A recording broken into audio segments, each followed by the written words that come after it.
Hey, folks, James Abrenio coming to you this morning. It is January 9th, close to 10 a.m. I've got a return guest on this morning for some folks that have watched the channel. You'd recognize that beautiful face, Rob Poggenklass, Director of Justice Forward Virginia. I brought him on this morning not to talk about criminal justice reform, but more is kind of a simple explainer. If you're interested in the legislative session that's getting ready to start in the Virginia General Assembly, which starts on Wednesday, January 14, next week. If you're going down for lobby day, if you're just wanting to follow particular bills and hopefully bug some legislatures, the goal here is to kind of give you a simple explainer on like practical stuff. So Rob, first of all, thank you again for taking time out of your busy schedule. Yeah, absolutely. Happy to be here. Yeah, and you're just again the reminder, folks. Your lobby day is next week. Is it the 15th or what's the lobby day? Thursday the 15th. Yeah, and I'll put in the show notes a way to register for his lobby day. I'm registered, and assuming my kids don't puke all over me, I'll be there. So looking forward to it. So Rob, I think from a 1,000-foot view. Well, actually, before I do that, I wanted to share a couple documents so folks can see, and I'm going to just go through them. You know what they are, and I'll probably have you explain as I'm going through them, just because you're more familiar with them. So first of all, Rob, and I'm going to put all these links in the show notes to all these resources. So, Rob, first of all, what is Virginia LIS, and I'm displaying it here, and how do you use it, and how can citizens practically use it? Yeah, this is where all the magic happens. You got to bookmark this site. So the Legislative Information System is where all the bills and their progress throughout the session get posted. So anytime you're looking for a legislative proposal, whether it's a House bill, a Senate bill, a constitutional amendment, the budget, it all starts with this website. And you can find all the pieces of legislation that are filed. When they are published, this is where they are published. Okay, and this is the URL is really simple, lis.virginia.gov. Let's say that I am interested in, one of your interesting criminal justice reform bills. What is the best way? I'm trying to figure out what is going on. How do I use this website, or how would you use it in order to find that bill? Yeah, so people are going to come to this site with various pieces of information. Sometimes they've talked to a particular legislator and they know that that legislator is carrying a bill and they want to find it. So in that case, you could go down under 2026 session information and click on delegates and senators and then find the lawmaker. And then from there, you can get to the legislation that lawmaker has introduced. So if I know that Saddam Salim is carrying a bill that I'm really interested in, then I can go down to Senator Saddam Salim. I can click on him, and then I can go down and go over and click on the legislation, and I can see all the bills that Senator Salim has introduced so far. That list is fairly short, only 5 pre-filed so far. That is not the final list. And briefly, pre-filed, what does that term mean? Yeah, so pre-filed means all the bills that they have put in before session starts.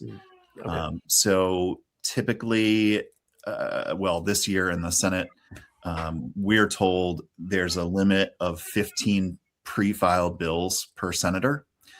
So they have to, if they want to hit that maximum, they have to file those 15 bills by 10 a.m. on the first day of session, which is next Wednesday. So they have until 10 a.m. next Wednesday to pre-file their bills. And then once the pre-filing period ends next Wednesday, then they can still file, I believe it's up to 5 bills after session has started. Okay, so 15 pre-filed, 5 post-filed. So in theory, you could do up to 20 bills. What is there any benefit to pre-filing versus filing afterwards, except just let's say you want more than 5 bills? And is there any strategic benefit of doing that for a legislature? Well, it's certainly to the benefit of the professional staff, the Division of Legislative Services that prepares the bills. Mhm. So the DLS attorneys are actually drafting the legislation. They get the bullet points from the lawmakers of this is what I want to see in the bill. Mhm.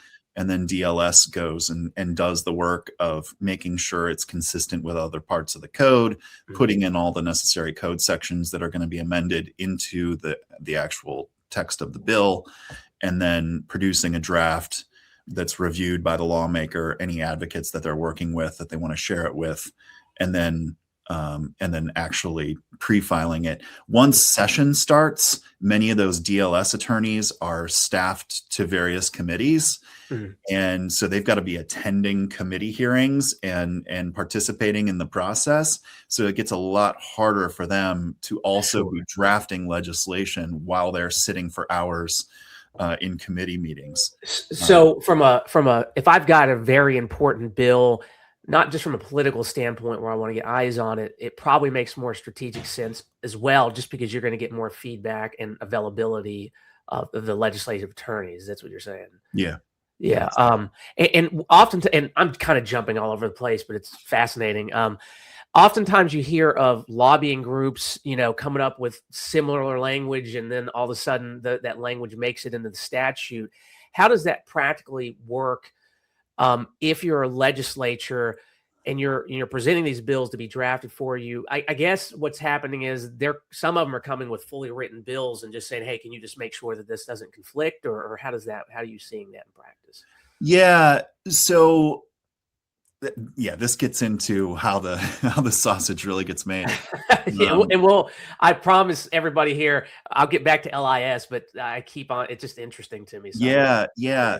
So I would say, depending on the lawmaker, you have a lot of different processes Mhm. for the origination of a bill. Um, you know, for our organization, we're an organization that has a lot of lawyers. Sure. So we prefer to draft our own legislation line by line. I even put, the line numbers that appear on LIS with the final versions of the bill. I put the Sure. line numbers in the drafts that we send to DLS. I Mhm. try to format it exactly the way that DLS does Ah, okay. when we send it over. That is not the majority Yeah, I can imagine. Yeah. operation of the way most people are doing it. A lot of folks are saying, I've got an idea. Here are some bullet points of some things that I would like to see. Mhm. And then they hand it over, because most lawmakers are not lawyers. Most Yeah. advocates are not lawyers. And so they're saying, here are some bullet points. And then DLS, DLS lawyers have a lot of power, frankly, Yeah. to determine the way that legislation gets made. So we submit drafts, and for the most part, we agree with the way it ends up. They make some technical changes, some things we didn't think of, statutes that we might not have pulled in that need to be pulled in. Sure. But sometimes things get added. Mhm. There are other things happening in the legislature that are that might affect a piece of policy and have been worked on in previous sessions. And a DLS attorney say, "Hey, other lawmakers have been trying to accomplish this idea for several years. This code section could also be part of this bill," and they just put it in there.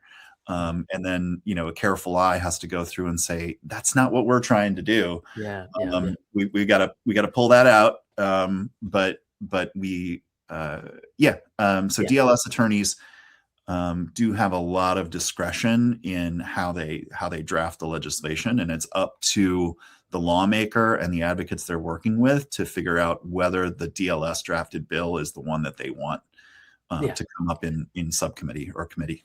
And again, sorry for getting into the weeds and kind of getting us off topic for a little bit. So let's draw it back to LIS. Let's say that I just have heard of, someone said, "Hey, there's going to be I'm trying to think of one of your bills. Give me an example of just a plainly language Yeah, bill. yeah. Yeah. I picked on Senator Salim. He's Yeah. carrying our Fourth Amendment waiver bill. So let's say I don't know Salim is Yeah, carrying it. I just hear there's a Fourth Amendment waiver. What's the easiest way if I'm just at the front page? What would you recommend doing? Yeah. So if you know that your legislation has to do with the criminal legal system, Uh, it's going to courts of justice. okay. And so, just to sort of do the 1,000-foot view again, bills get introduced, and then the first thing that happens is they get referred to committee. Mm, Because all the work on the bills is going to happen. Vast majority of the work on bills is going to happen in committee. okay. So in the Senate, that means it's going to courts of justice. In the House, that means it's going to courts of justice. It used to be Senate Judiciary. A couple of years ago, they changed the name. I think it was when Senator Surville took over as chair. He changed the name to courts of justice. Yeah. So now both the House and the Senate's the same. So if you click on standing committees right below delegates and senators where we were before, then you see all the various types of bills. Sure. So you may not even know about a particular bill, but you know that you care about education, for example. Yeah. You can just go to the education committee and see all the bills that have been referred to education. And then you'll see the subcommittees in the House. Because there are 100 members of the House, they divide committees further into subcommittees. And so the subcommittee in the House is where the work is going to happen. Yeah. And we're not seeing anything here now because we're still before the pre-filing deadline and all that. Right. Well, you would need to click on the subcommittee. Yeah. Or you could click on referred. So committee legislation, click on referred. Okay. And you should see. Yeah, I just saw no result. That's the reason. Nothing there yet. Okay. Yeah, So bills are being pre-filed, and then a lot of them haven't been referred to committee yet. Yeah. And another thing, just from a practical standpoint, I found ChatGPT is amazing right now. If you know the bill number, you can search up here. If you're that invested, hopefully there's been enough discussion about it to where you can get on Google and find a particular bill. So that's LIS. Now, the next thing that I wanted to share was the calendar. Now, this is Rob. This is the one that you sent over to me. This is the formal calendar from the General Assembly. Again, I'll put this in the show notes. And so here, January, you can see January 13, all drafts legislation to be pre-filed. Pre-filing ends at 10 a.m. But then there's not a whole lot afterwards. Can you explain to me why aren't we seeing the calendar through the rest of January and February? Yeah. So everything that you see here is there because it was passed as part of a joint resolution. Sure. In the previous session. Mm. So in the 2025 session, on the first day of session, they passed a resolution that set the calendar for pre-filing for the 2026 session. And then they also, on the same day, pass a resolution that sets the rest of the calendar for that current session. Sure. So we don't have the rest of the official calendar for the 2026 session because that will be done by a joint resolution that will be introduced by the House Majority Leader, Charnel Herring. She'll do it on the first day of session, and they will pass it through both chambers. And then DLS will publish the official calendar for the rest of session. Sure. And the next site I wanted to show you, this is from George Mason, and again, I'll link this in show notes. This is I'm really just trying to make sure that folks kind of have a better understanding, like what are dates that they should be looking for the legislative session. So I'll share this. You can see here January 14th pre-filing for legislatures. Then they have first day of general session, legislative budget amendment, and you can see these dates down here as you go through. Rob, are you seeing anything here besides obviously your lobby day on the 15th that you think that really folks should be looking for or highlighted on their calendars if they're looking to follow a bill? Yeah. So, the pre-filing date ends. There's still going to be a few bills that trickle in. First of all, not all the pre-filed bills, just because they're pre-filed doesn't mean that DLS has published them to LIS. So you may be following a bill with a particular legislator. You know that they pre-filed it. It's still not showing up. That's okay. That's the normal course. It will appear eventually when DLS gets it done. They'll put it on LIS. You'll get your bill number. And then we have budget amendments. So the governor introduced his budget, his final budget in December. I think there's been plenty of reporting that that budget will be substantially amended before a General Assembly controlled by a different party passes it through. So expect a lot of budget amendments, and those budget amendments to the governor's budget have to be done by January 16th, which is the first Friday of session. Then we get the new governor, the new attorney general, the new lieutenant governor on the 17th for the first right before the first full week of session. And then we skip down. February 18th is a really important date. That's crossover. So prior to crossover, what is crossover, first of all? Let's So prior to crossover, each chamber can only consider bills filed by its own members. Okay. So the House can only consider House bills, and the Senate can only consider Senate bills. And then on the day at crossover, that means that now each chamber can only consider bills introduced or passed through the other chamber. So after crossover, then the Senate can only consider bills passed by the House, and the House can only consider bills passed by the Senate, with the exception of the budget, which runs on a different timeline. Okay. And so by February 18th, when they're crossover, so the respective body has actually passed whatever they're going to pass, and then it gets over to the opposing side. Right. Okay. Let's see. Any other dates while we got this up that you wanted to point to? So then the February 26th, so that's 8 days after crossover. That's the budget crossover. Okay. So when each chamber needs to pass the budget, and then sine die, take your own Latin pronunciation. I'm no Latin expert, but I've heard enough people say sine die that that's what I use. That is when they adjourn in air quotes. It does not mean that the session is truly over. Sure. But that's when most lawmakers are going to be able to go home. At that point, they've passed all the bills that they're going to pass and sent them to the governor for consideration. And then April 13th, so a month later, the governor has that 30 days in which to make her decisions. Governor-elect, I should say, at this point. She has her 30 days to decide what she's going to do with all the bills. So she can sign them, she can veto them, or she can let them become law without a signature, which I don't think Youngkin did a single time in 4 years in office. Or she can also make recommendations. So she doesn't have to sign or veto a bill. Or let it become law. She can also send a bill back to the General Assembly with suggested changes, which then the General Assembly can either accept or reject.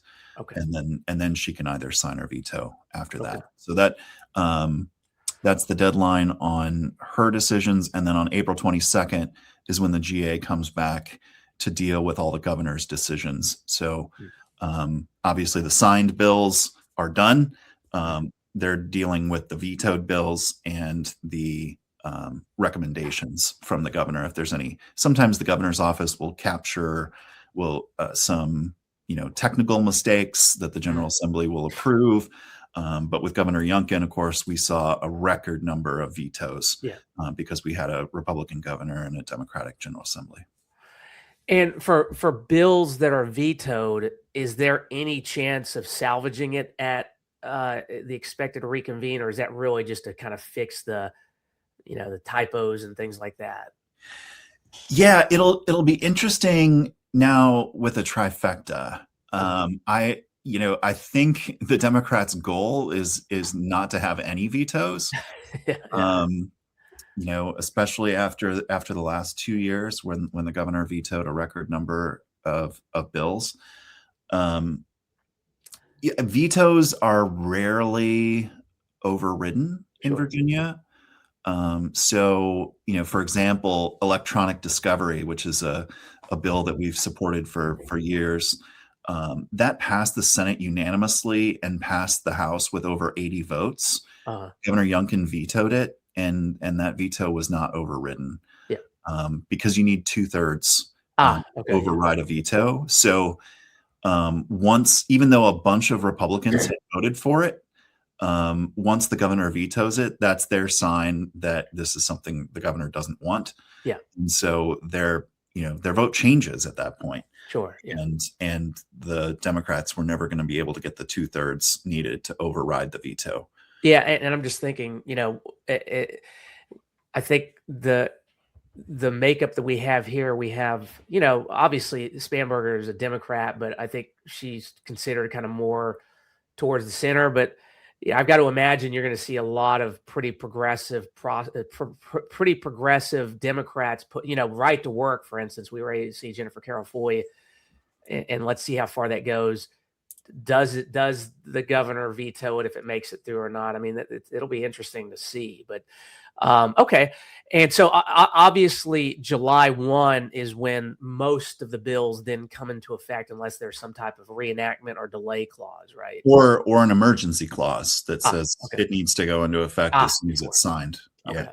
Yep. Okay. Yeah. But just generally speaking, if you're a Virginia resident, July 1 is a pretty hot date to be paying attention to, especially if you're planning on committing prospective crimes. So that's a joke. But anyway, two other resources I did want to share that we're not going to really talk about. I just wanted to advertise these because I think they're good resources.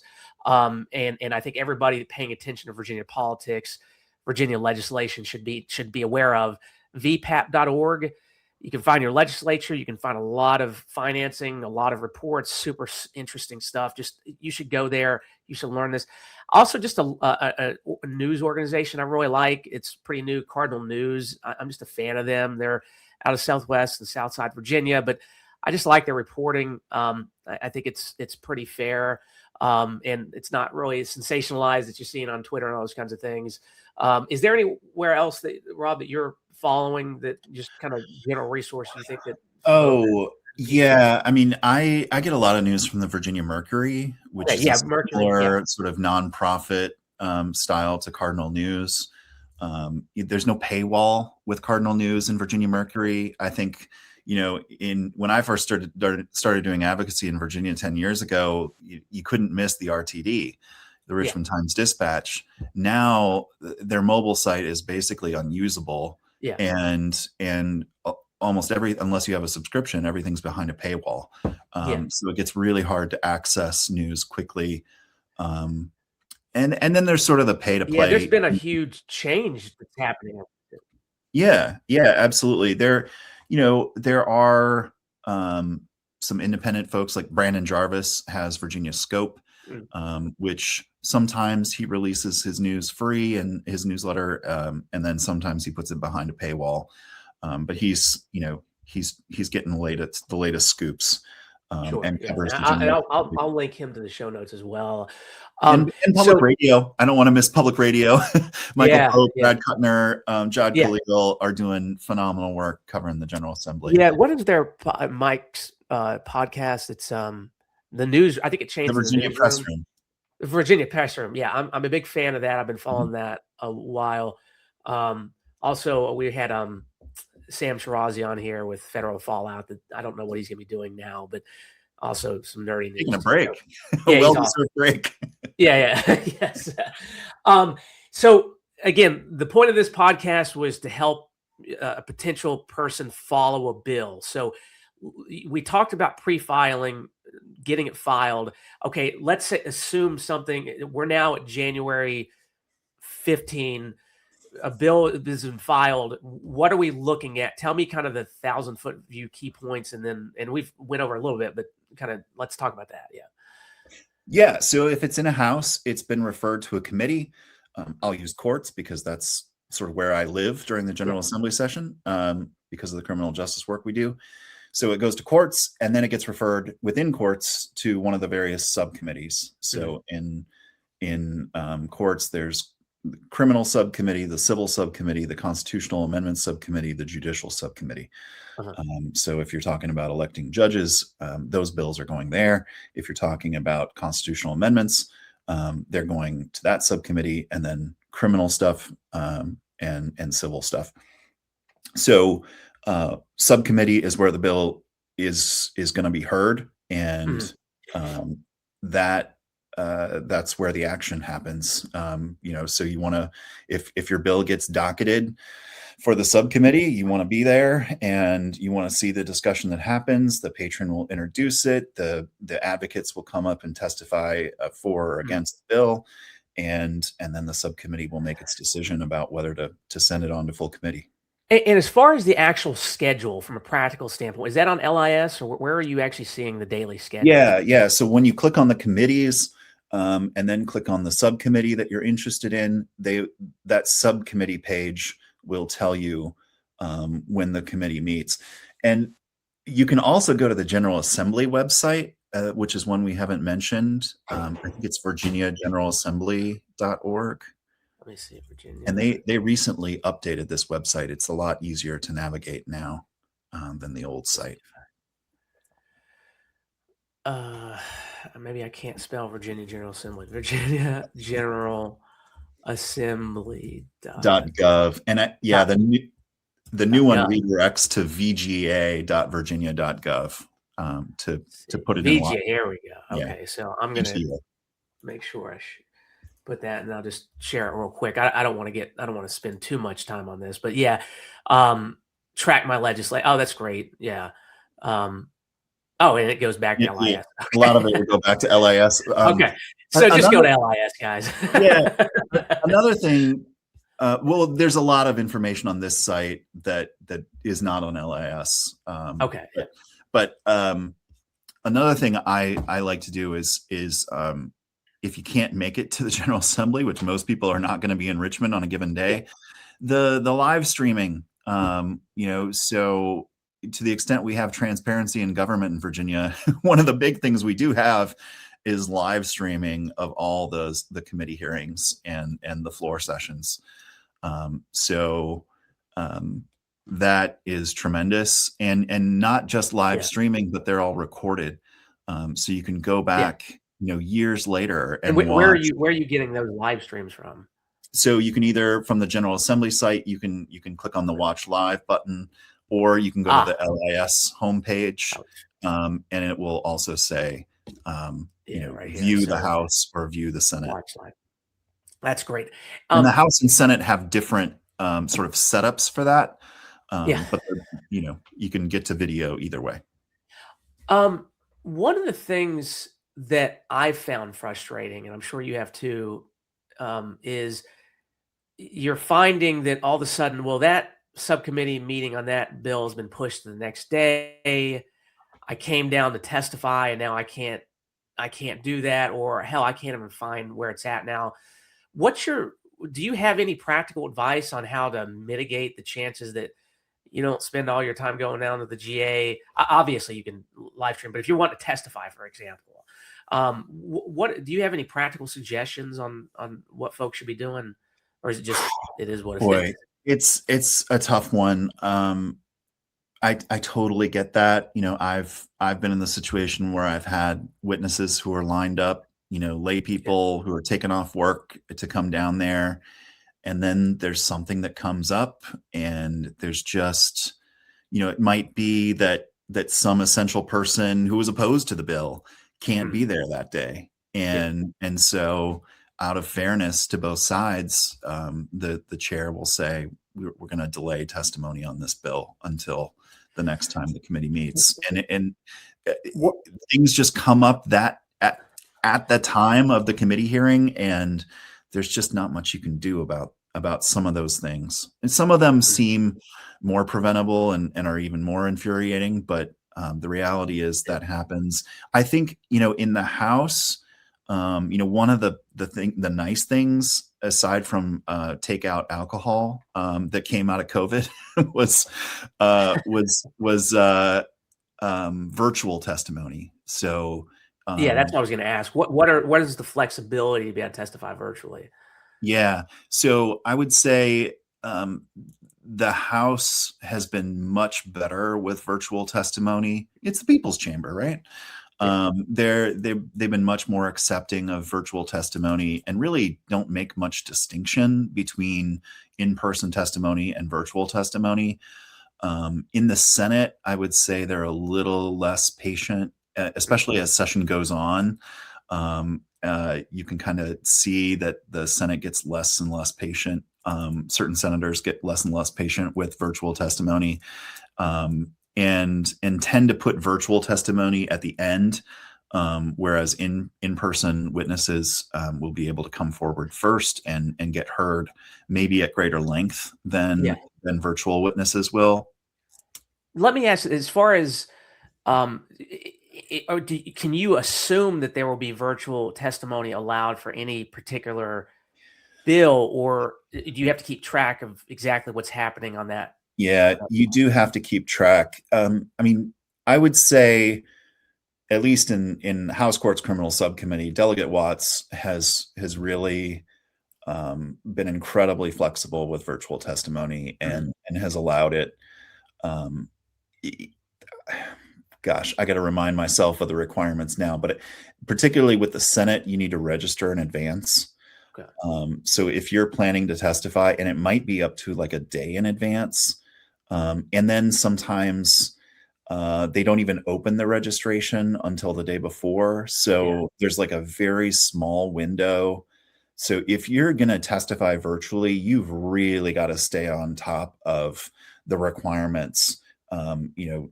Get there well in advance, sign up as soon as you can.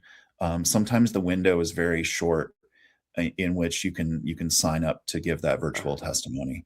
But if you're coming to Richmond, then there's no pre-registration for testifying in person. I don't think that's ever been the case with any committee. So you can just show up and speak your mind. When you said that, especially in the Senate, they get frustrated. What do you think the source of the frustration is, and what tangible impact do you think it has on any and the general members' viewpoint on the impact of your testimony? So I think there's a few different things going on. For those of us who've been doing this work for a while, we like to talk about feelings week, which is when it really seems like lawmakers and advocates, I'm not going to exclude us from this too, that we start to really get up in our feelings because bills that we liked get killed, bills that we didn't like get through.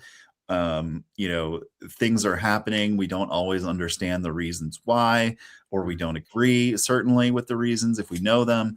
And so people start to get in their feelings, and we're all human, including the 140 lawmakers who are up there on the dais every day listening to folks. And I think at some point, too, people, let's be clear, like a lot of the decisions about this legislation, they're not made in real time at the committee hearings. Yeah. They caucus before the committee meetings, and that's to discuss the strategy for the controversial bills that are being heard. They want to all be on the same page and have the same message about the legislation that's being heard so that they know in advance what they're going to do. The majority, and the minority wants to be on the same page for sure. They want to have a clear message of opposition to whatever controversial bill is being heard, so that that gets reported as well, and they can get their message out to their constituents. The decisions are not being made in real time for the most part, and I think some senators in particular, they know what's going to happen, and the testimony starts to feel superfluous. It starts to feel like, why are we still doing this when we all know what's going to happen? And to members of the public who have driven 5, 6, 7 hours sometimes to get to Richmond in order to make their views heard, that can feel awfully callous. when you're taking time off work, you're taking time away from your kids, and you're driving to Richmond, and the senator says, all right, you got 30 seconds. Tell us what you think of the bill. And it's the whole reason that you're there, and it doesn't seem like they're listening. It can feel really awful. Yeah. And I will say, because I always try to be as productive as possible when I'm thinking about stuff like this. I served on the redistricting commission, and we took a lot of testimony.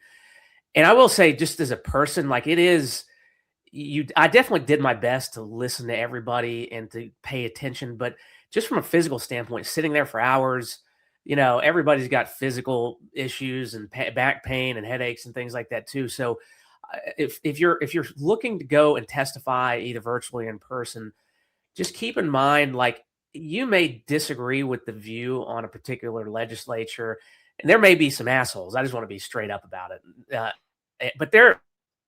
But for the most part, I think legislatures are taking a lot of effort and time out of their day and their own lives to go down and do this job. So, just remember that they're human beings. And at the end of the day, if you're, it doesn't really do a whole lot if you're not going to try to persuade.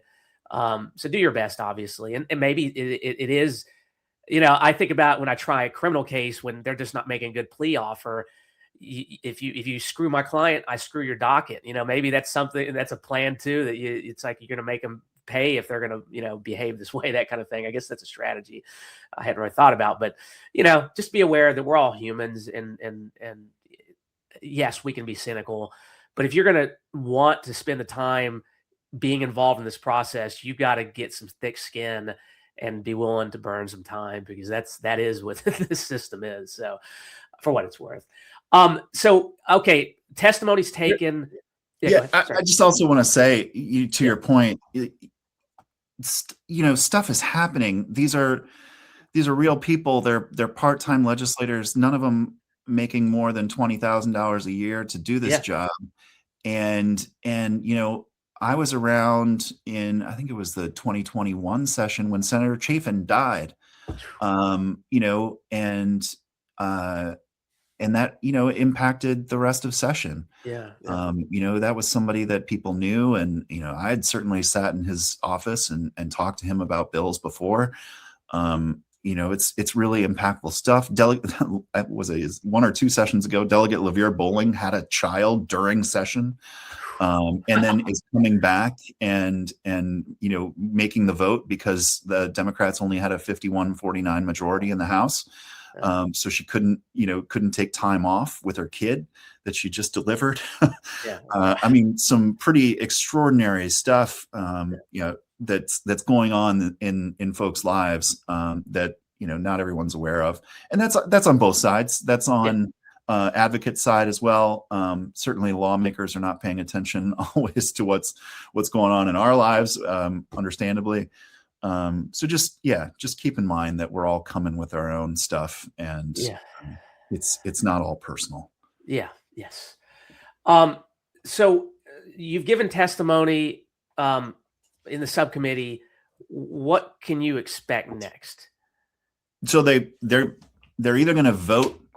Typically if they're taking testimony, that means they're going to vote on the legislation that day. There might be some technical issue that comes up, and they'll say, well, we've taken all the testimony that we're going to take on this bill, but there's an issue that needs to be addressed, and we'll come back. And then once that issue gets addressed, we'll vote on the legislation. Or if it's getting close to crossover and they don't have much time, they'll say, we're sending this to full committee with the understanding that DLS is going to make this particular change, and we'll look at the text before we pass it out of full committee. But for the most part, they're getting the bill in the form that they want it to take when it goes to the full committee, and then they're voting on it, and then it's going to be heard next by the full committee. What's the difference from the full committee and the subcommittee? Is it just more members in that specialized particular committee, or? Yeah. So in the remember, in the Senate, they typically don't have subcommittees. Every once in a while, like with the marijuana legalization legislation in 2021, they formed a marijuana subcommittee to work on that because it was like a 500-page piece of legislation. Yeah. And there was just so much work that had to happen that they had a subcommittee in the Senate. But Yeah. for the most part, Senate doesn't operate in subcommittees, only the House does. And so the subcommittee is where the work happens on the bills in the House. The full committee is where the work happens on the bills in the Senate. Okay. And so when it goes to full committee in the House, they're not taking testimony. Yeah. They're just, sort of summarizing the legislation for the full committee, and then the full committee does a vote, and then that sends the bill to the floor. Okay. So what can the votes be at the committee level? Like, what are their options? And then what happens if they vote yay, nay, or third option, if there is a third option? They can vote to advance the bill to the floor. They can vote against advancing it to the floor, or they can send it back to subcommittee. Okay. If they vote against sending it to the floor, is the bill dead at that point? Yeah. I mean, it is. Yeah. And I will say I have seen bills come back from that. So if there's a political problem with the bill, then a legislator, a really smart legislator might say, okay, I know what the problem is. They might not have said it publicly, but I know what it is. And if we fix that thing, then I think we can get this bill to the floor. So even though if a bill gets voted down, it is not dead. There are zombie bills that come back to life. And we saw this with the license plate reader legislation in the 2025 session. That bill was killed in Senate courts. It was presumed dead for a week or so, and then all of a sudden it got resurrected, reheard, and advanced to the floor and was signed by the governor. Okay. So I've also heard of seen bills get stuck in what is it when they send it for studies to essentially not effectively kill it, but kill it. Tell me about that process. Where does that come into play? Yeah.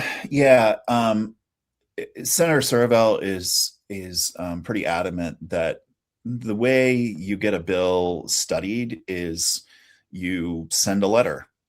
So sometimes they will pass a bill by with the direction that the chair of the committee is going to send a letter, whether it's to JLARC or to the Crime Commission or to the Behavioral Health Commission or some other entity, and say, we would like more study on this topic. So the bill, there are also study bills. I think Serval has been pretty clear that he doesn't think study bills are necessary. You can just have a bill, and then when the bill comes up in committee, just pass it by with a letter to somebody to start the study process.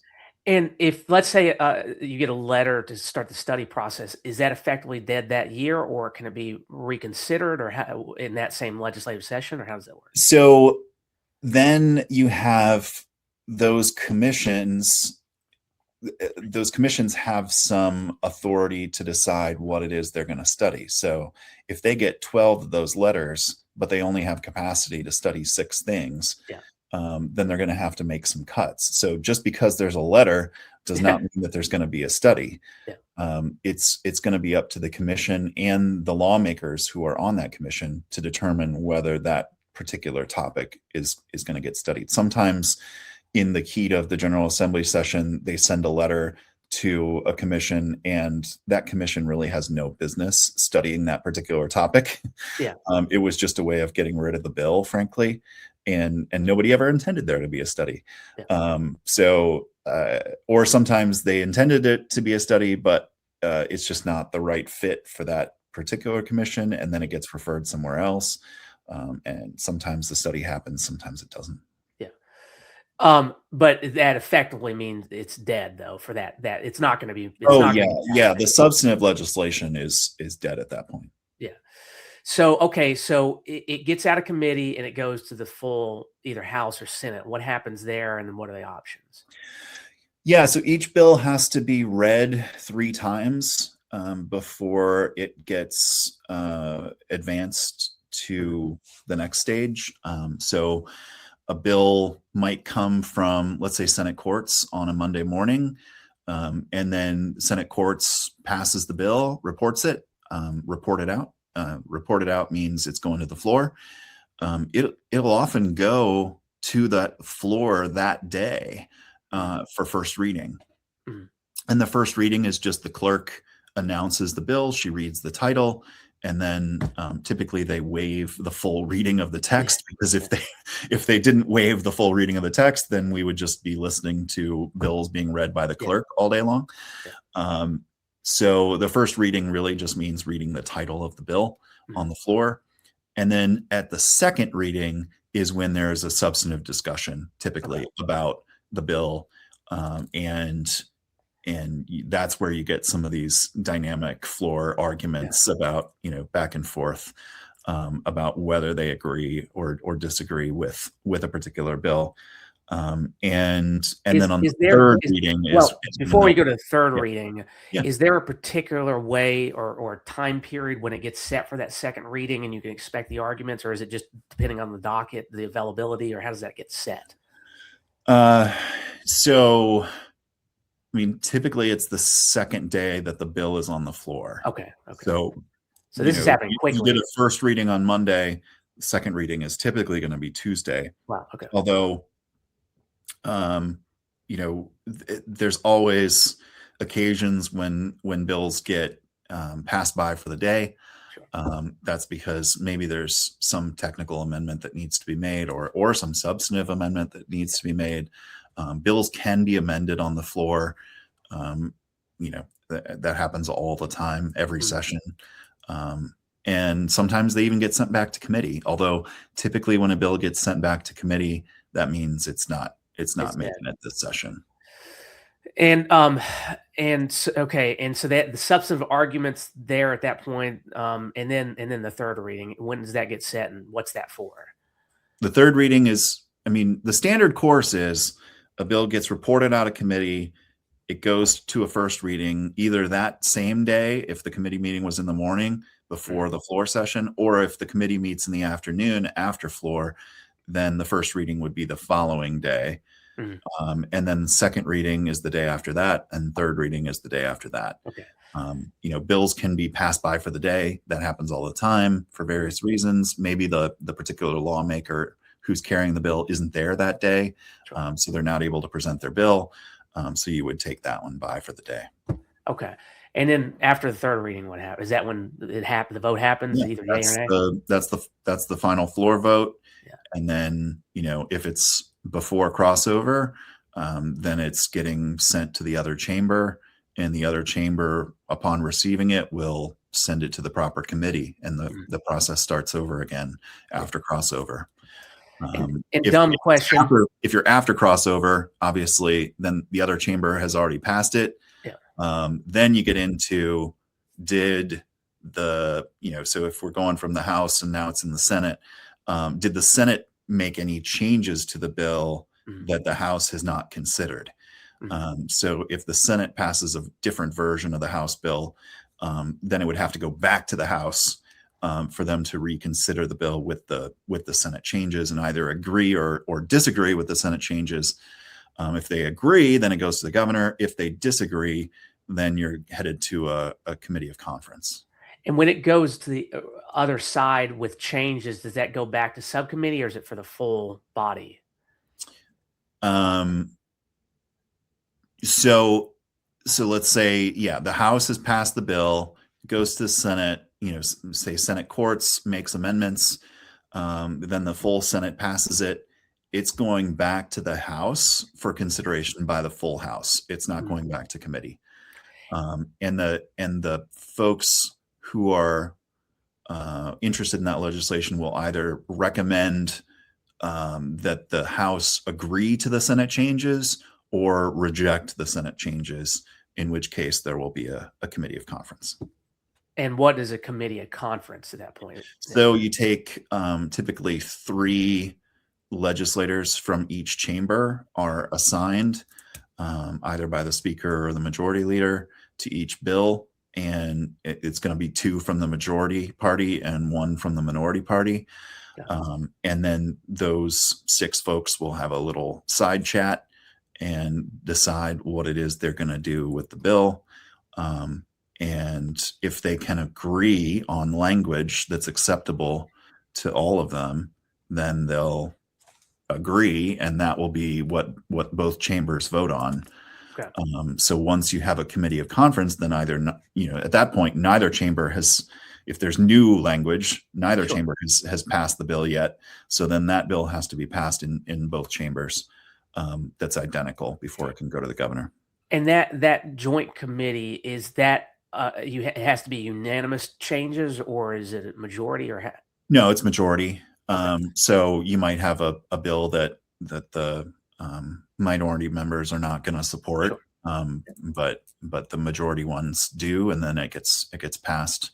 A good example of sort of gut-wrenching example of this was we had bills to repeal mandatory minimum sentences in 2021. There was a Senate bill from John Edwards, and there was a House bill from Delegate Mullen, and the Senate and the House had very different approaches. The Senate wanted to get rid of all mandatory minimums, and the House only wanted to get rid of nonviolent mandatory minimums. And it went to the conference committee on the final day of session, and there was just a policy difference in the 2 approaches, and they were not going to agree. So it was a bill that had passed both chambers, but the language was so different and that the 2 bills could not be reconciled, and so it died in the conference committee. This is getting too in the weeds of that, but there was any just discussions like, look, we'd rather have something than nothing, or what was the? That was, so my understanding of those discussions, I was not in them. My understanding was that the House said, it basically take our approach or leave it, and the Senate said we can't do that, because if we do that, then we'll never be able to come back and get these other ones because the politics. So we're going to leave it. Wow. Okay. And that's what's happening. We're coming back in 2026 with the Senate bill from 2020. Okay. All right. 5 years later. Here so we maybe are. it was a good move. You never We'll know. See. And this is the dumb question I should have asked you earlier on. When bills go to the full House, full Senate, that's a majority vote as well, correct? Yes. Yeah. Yep. Okay.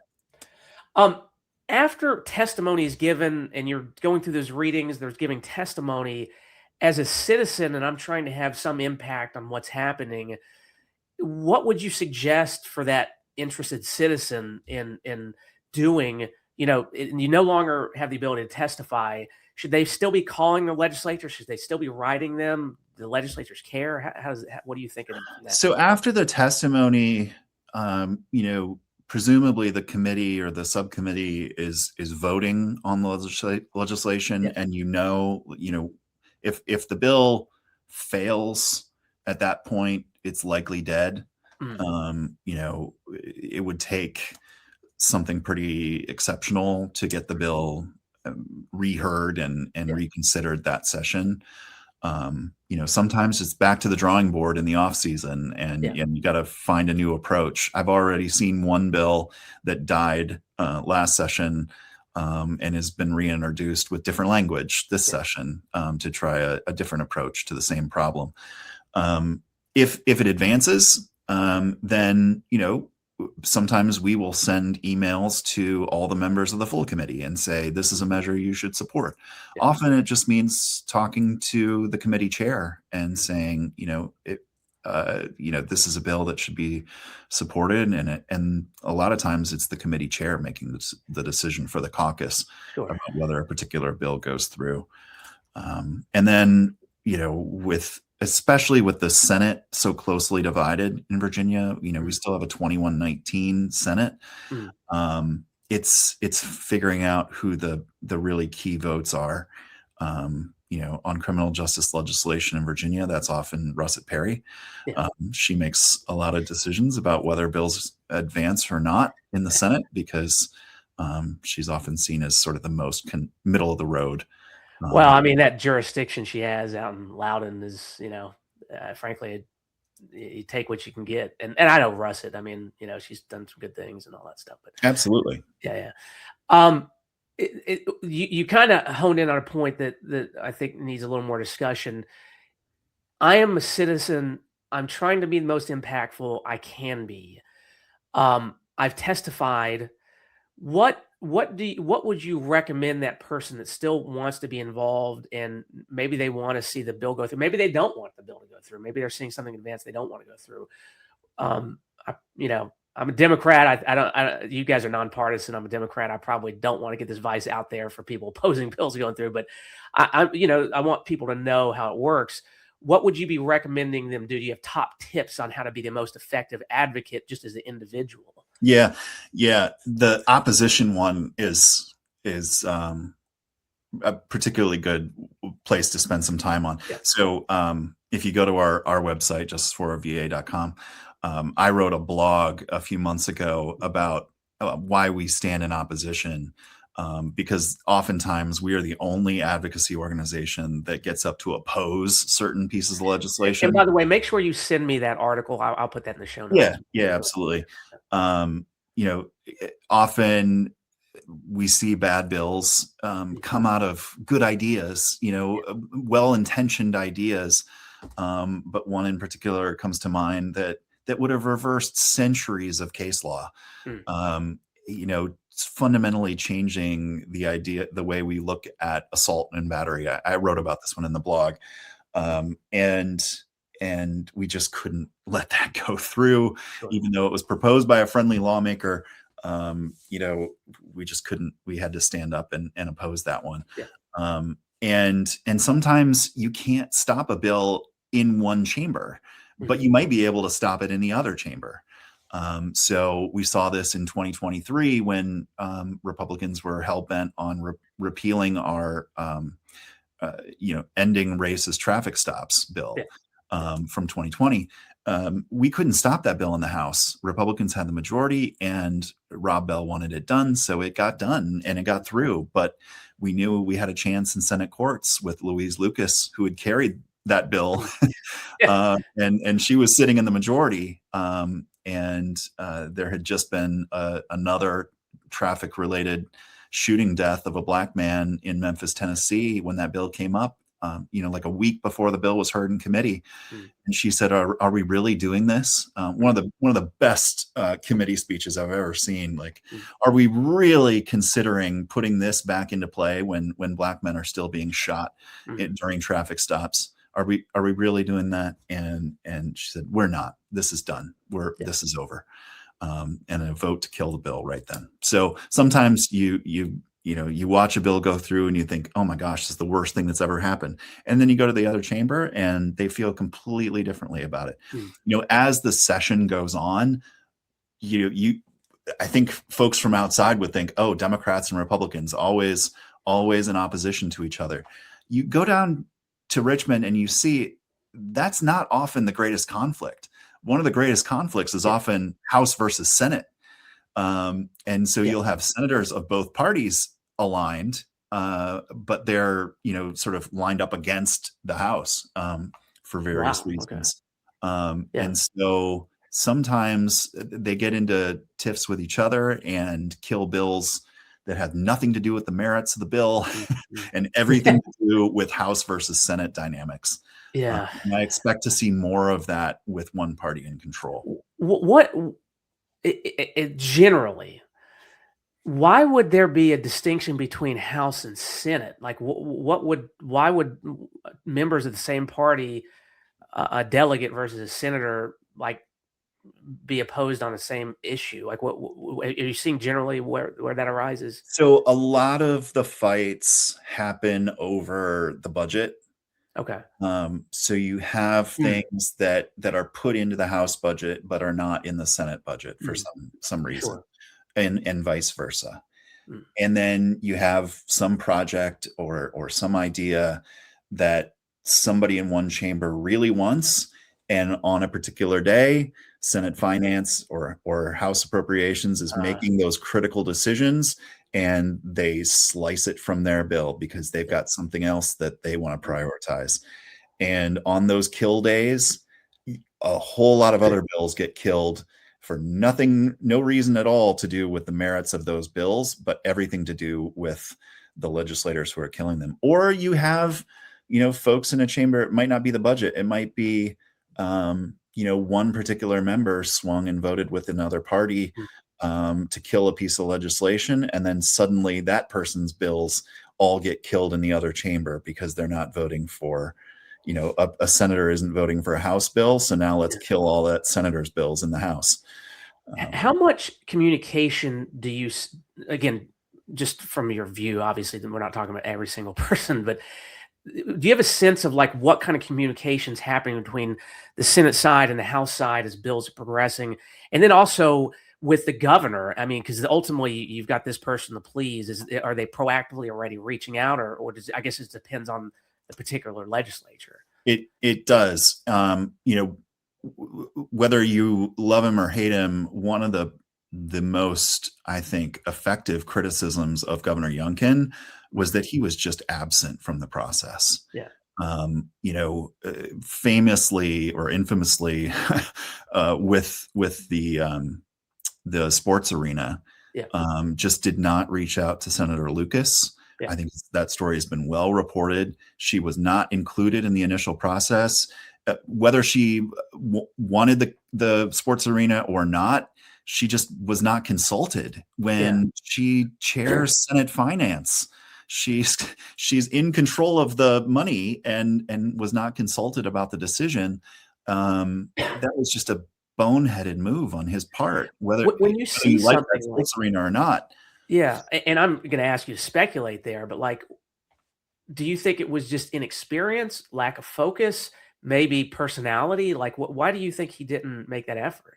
I mean, I don't know him personally. I just the reporting I've heard, it made it seem like, in business, we talk to he was talking to the Wizards owner. He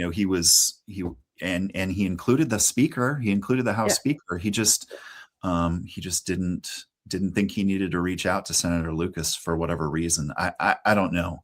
Yeah. But that, in retrospect, seems obvious that was the downfall of the arena. I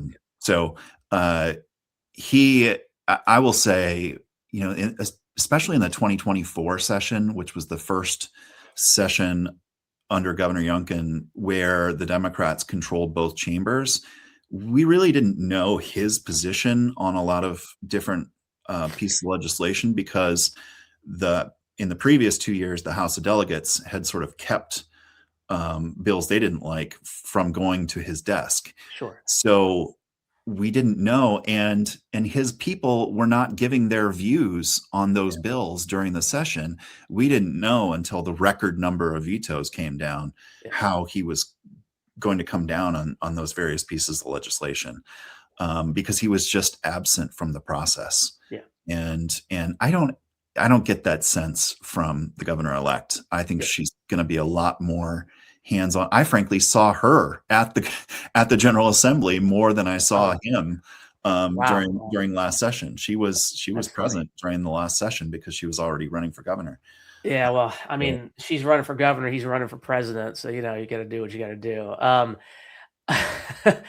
I've already kept you for an hour, and God bless anybody that actually watches this entire thing. Any last pieces of advice? I mean, I could keep you here for more hours, but last pieces of advice before I let you go?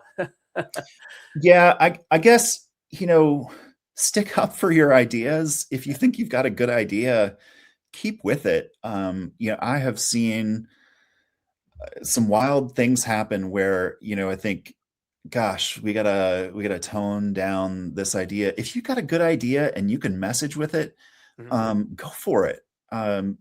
Legislators are accessible. Yeah. You can often get meetings. If you're driving down to Richmond, you can often get a meeting with the legislator that day. If you're able to get one in advance, more power to you. But don't let it intimidate you. they're there to serve us, not the other way around. Mm, And so if you've got a good idea, now the timing might be off. mm, If you're trying to get a bill done for 2026 and you just have an idea at this point, that's not going to happen.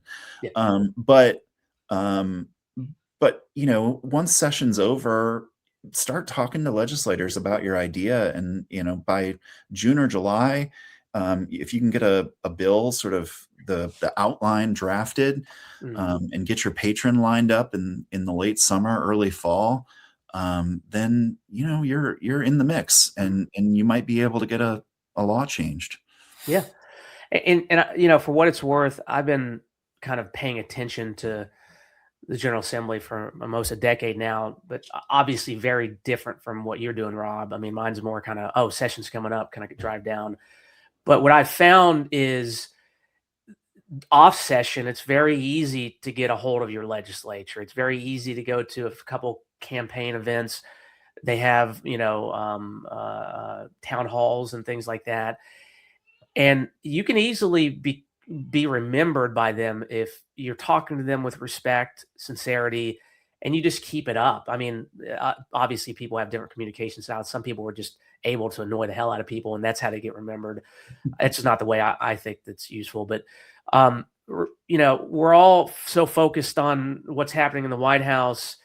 I think oftentimes we miss what's happening in our own state houses, in our own county buildings too. So for what it's worth, this is a long game, and it's going to be a marathon, not a race. So if you don't know where to start by just going to VPAP and start paying attention. And this is a good educational time, just to, at very least, learn. So for what it's worth. But anyway, Yeah. any parting pieces of advice there? Yeah, I would say start with your own lawmaker. Know who, first of all, find out who your lawmakers are if you don't already. You've got a delegate. You've got a delegate. You've got a senator. On the General Assembly website, vga.virginia.gov, the second box there is who's my legislator. Yeah. So put in your address. They'll tell you who your lawmaker is. Reach out to them. Find out if they have an office. A lot of legislators don't have district offices. They'll meet you at a Starbucks or some other place, and particularly during the off season is the time to do it. And then if you've got an idea and you think it should be carried, they might say, I know another lawmaker who's really worked on this idea a lot. It's for me, like, I've got Amy Laufer as my delegate. She's not a lawyer. I don't, a lot of the bills that I do are lawyer bills. And so she's going to tell me, to talk to Katrina Carlson just down the road in Charlottesville, because she's a lawyer and she'll be able to understand what you're talking about. And so they'll get you to the right person, and then you're off and running. Somebody who cares about an issue and really wants to make a go of it. Yeah, and even if you're talking to them and they don't volunteer that's a good question to ask. In addition to you, who do you think I should be going to get this thing through? Any suggestion? It's like anything you're trying to do. Ask the common sense questions, and again, do it in a very common sense way.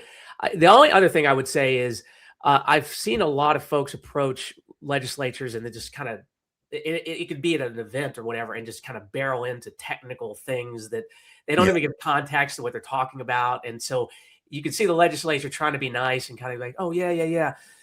But, they're humans too, and they got a lot on their plate. So, orient the conversation, make it very easy to understand. Hey, I've got this concept or whatever, and speak in plain language. I can get you more information later on. I can email it to you, that kind of thing. So for what it's worth.